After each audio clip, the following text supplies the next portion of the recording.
그래서 이제 억울한 게 그때 사진이 없어요. 제 젊었을 때 사진이. 그래서 뭐 이제 선거 나간다 그러면 옛날에 이래 살았다 뭐 이런 흑백 사진도 있고 이래야 되는데 말씀하셨듯이 뭐 그때는 사진 찍으면 뭐가 남는다 이래가지고. 그 경찰서 가면은 활동하시는 사진 많이 남아 있을 텐데. 그래서 내가 그 제안을 했다니까요. 이제 잡혀가지고 막 체중 사진이 막 뭐 책으로 막 이만큼이에요. 그래서 이거 제발 버리지 마라. 내가 나중에 카피를 해서라도 이거 써먹을 때가 있을 것 같다. 내 추억이다.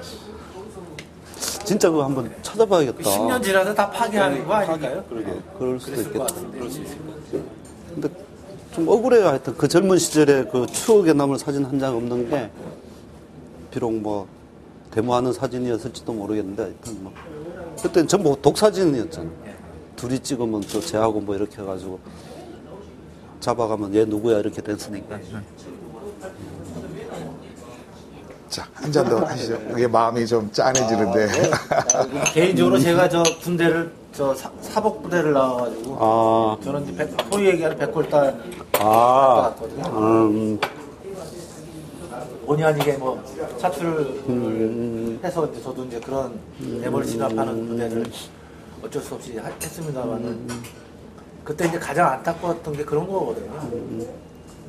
어쩔 수 없이 뭐 저도 이제 돌멩이를 던져보고 뭐 데모를 해봤지만 막상 이제 그 시위 현장에 또 가서 투입이 돼서 이제 그걸 진압을 하거나 저희 이제 백골단 같은 경우에는 진압을 하기보다는 주요 이제 주동자 나 만났으면 임자 만난 거지. 제가 뭐 다만 안 놔뒀을 것 같긴 하죠. 그거는 겨뤄봐야 아는 건데.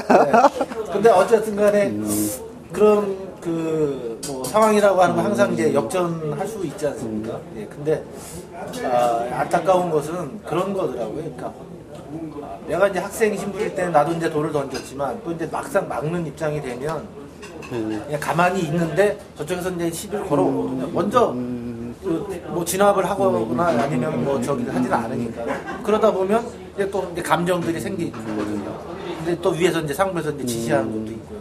저희는 뭐 막지는 않지만 이제 주요 인물을 이제 색출해서 이제 찍어가지고 그냥 체포를 해와야 되는 입장이다 보니까 그냥 가만히 상황을 지켜보고 있죠. 그렇지 않아요. 크게 상황이 안 벌어지면 뭐 그런 저희가 투입이 되지 않아요. 그때 한번 만났어야 되는데.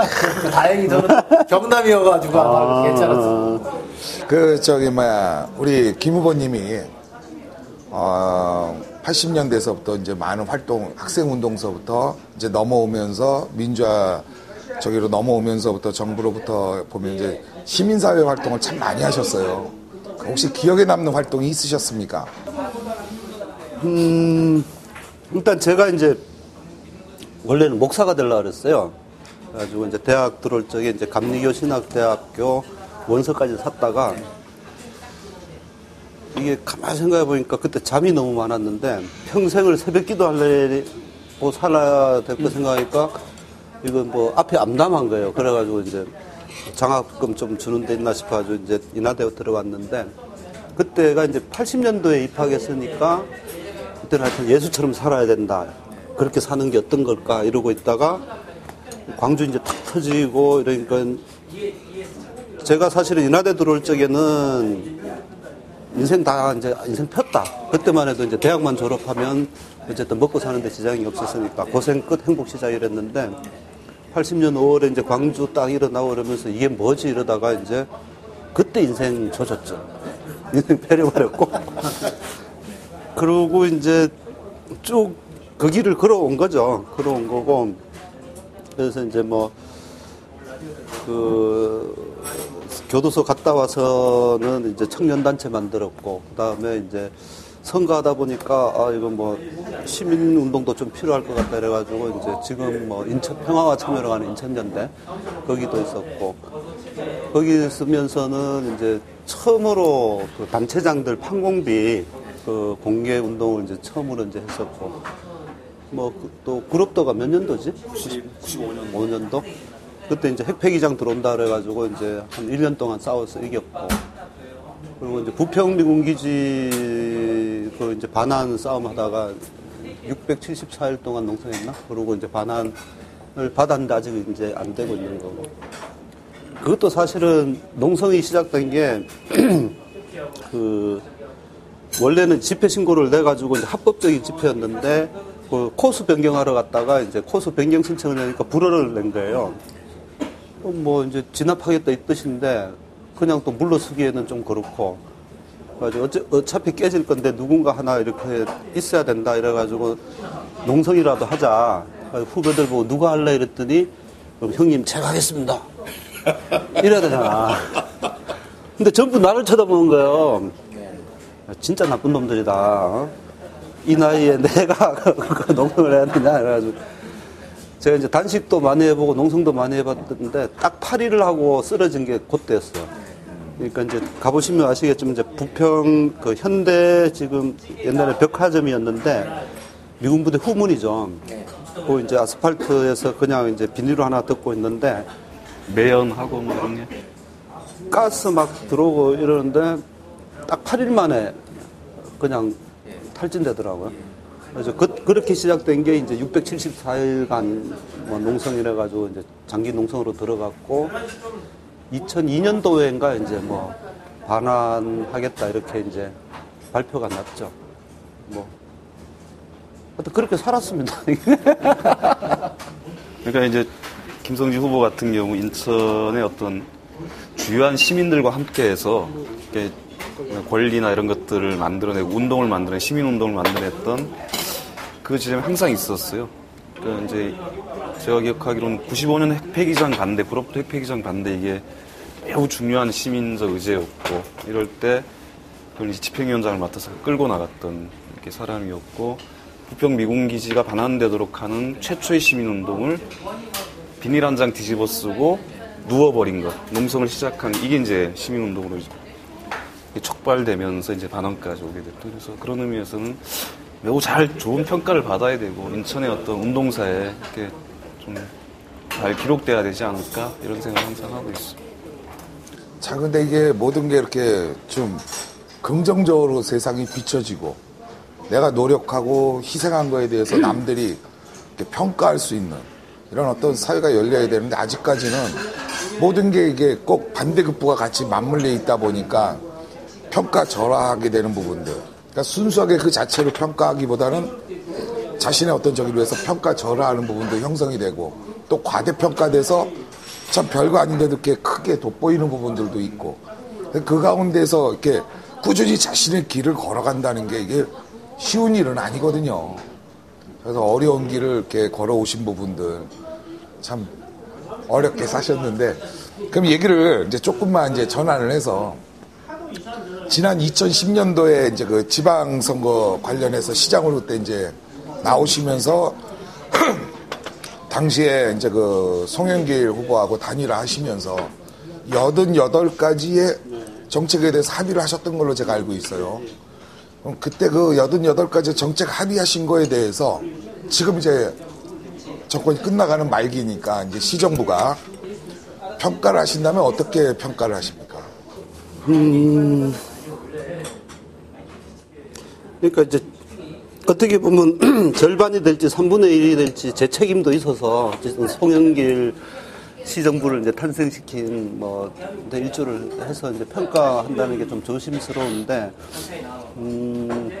그때 이제 88개 뭐 이렇게 정책 합의했던 내용들이 대개는 뭐 다 일일이 열거할 수 없다 치더라도 주요한 이제 맥락은 어쨌든 시민이 참여하는 그래서 시민이 참여해서 시민의 힘으로 뭘 해보자 뭐 이런 거였고 또 뭐 친환경적인 도시 발전 뭐 이런 거였는데 그러니까 한 예로 들면 이제 시민 참여 부분에 있어서 제일 상징적인 게 그 시민 참여 예산, 주민 참여 예산 뭐 이런 건데 그게 이제 시정부 4년 동안 안 되다가 임기 말에 이제 한번 제가 보기에는 굉장히 형식적으로 이렇게 그 시민 참여 예산제가 이제 이루어졌는데 이제 그런 지점에서 이제 많이 아쉬운 거죠. 그리고 어떻게 조금 더 이제 뭐 좀 심각하게 평가를 하면 안상수 전 시장하고 뭐가 다르지 뭐 이런 지점도 사실은 있습니다. 그러니까 사람 중심 내지는 시민 중심의 어떤 발전 전략 이런 것들이 이제 제 생각이었는데 그것보다는 뭔가 자꾸 바깥에서 뭔가 끌어오고 뭐 투자를 유치하고 이런 것이 무슨 발전 동력인 것처럼 뭐 이렇게 사고하는 것 같아서 물론 이제 많은 투자를 유치를 했죠. 안 시장에 비하면 이제 할배죠, 할배. 그렇긴 한데 이제 그걸 이제 평가절하하자라는 게 아니라 그게 필요 조건일 수는 있는데 충분 조건이진 것은 아니지 않느냐 이런 이제 생각이 있는 거고 이제 그런 지점에서 이제 뭐 좀 공과가를 따진다면 조금 더 아쉬운 측면이 많다 이렇게 볼 수 있을 거고 또 하나는 이제 저하고 둘이서 이제 한 것 중에 하나가 이제 지방 공동정부를 구성을 한다 뭐 이런 게 이제 합의서에 있는데 이제 그 약속은 이제 지켜지지 않았죠. 그러니까 이제 제 입장으로 보면 그 시정부를 탄생시키는데 일조는 했는데 같이 책임지는 구조에는 못 들어가 있고 근데 이제 평가를 하려다 보니까 내가 어쨌든 일조에서 탄생시킨 정부인데 내가 너무 비판하기도 그렇고 뭐 요런 좀 뭐라 해야 되나 애매하기도 하고 좀 씁쓸한 뭐 요런 지점들이 있기는 합니다. 그러면은 지금 이제 인천시가 가장 문제시되는 게 사실 이게 부채 문제거든요. 이 2010년도로부터 이제 따지면은 인천시가 이제 뭐 어떤 발전이라는 또 내지는 밖으로부터 인구가 이제 유입되는 저기에서 정점을 치면서 좀 하향세를 긋는 그런 시점이 돼버렸는데 인천시 부채 해결에 대해서 어떤 구체적으로 나는 그러니까 좀 전에 말씀하신 거는 인천시 발전이 외적인 부분에서 찾을 게 아니라 내적으로 먼저 그 동력원을 에너지를 찾아야 된다라고 얘기를 하신 건데 그럼 부채와 연계했을 때 구체적으로 어떤 부분으로 좀 생각을 갖고 계신지 모르겠어요. 그러니까 송영기 시장 입장에서 보면 뭐 들리는 얘기하면 이제 인천시의 재정이 이런지를 뭐 1년 6개월 지나서야 알았다. 뭐 워낙 이제 뭐 분식회계도 있고 뭐 이런 게 있었으니까 이제 그렇게 이제 얘기를 하고 사실 보면 좀 안쓰러운 것도 있어요. 그 이런 표현을 써도 되는지 모르겠는데 하여튼 뒤치다거리 하느라고 4년 다 보낸 거 아니냐 뭐 이런 이제 안쓰러움도 있기는 한데 저는 이제 제가 생각하기에는 딱 당선되고 초반에 좀 판단할 거는 했어야 된다. 이렇게 이제 생각하는 지점이 있고 이제 그런 측면에서 보면 모르겠어요. 이제 뭐 포기할 것과 지속해야 될 것, 뭐 이런 것들이 분명해야 되는데 이제 그런 게 없이 이제 그 모든 것을 이제 다 챙기려고 하다 보니까 힘들어지지 않았나. 그러니까 지금 이제 그 모르겠어요. 이 도시공사의 운명이 마치 뭐 카지노에 이렇게 달려 있는 듯이 카지노가 미단시티에 유치되느냐 안 되느냐에 따라서 도시공사가 유지되느냐 안 되느냐. 그러니까 이해가 안 되는 거는 어쨌든 뭐 SPC 뭐 특수법인으로 이제 뭐 시가 개입되어 있기는 하지만 그거의 부채에 대한 보증을 도시공사가 써준 수가 있는 건지 이런 것도 저는 잘 이해가 안 되고 이제 그런 측면에서 이제 굉장히 안타까운 거죠. 저는 이제 좀 과격하게 그 초기에 이제 생각해 본 거는 차라리 모라토리움을 선을 해라. 그리고 처음부터 다시 시작할 수도 있지 않냐. 그러니까 집권 초기에. 그런 생각을 해봤는데 하여튼 그런 게 있고 그러다 보니까 막 토지 리턴제라고 하는 게 사실은 제가 보기에는 그냥 돈 꾸는 거예요. 부채 대출을 하는데 몇 년 만기 뭐 그러니까 그렇게 하면 또 이제 시 예산에는 또 부채로 잡히니까 그게 또 뭐 평가 점수나 뭐 이런 거에 이제 불리한 측면이 자립도나 이런 측면에서 이제 평가에 이제 악영향을 미치니까 그런 것 같은데 토지 리턴제라는 것도 어떻게 보면 땅을 어떤 기업이든 뭐든 은행이 사.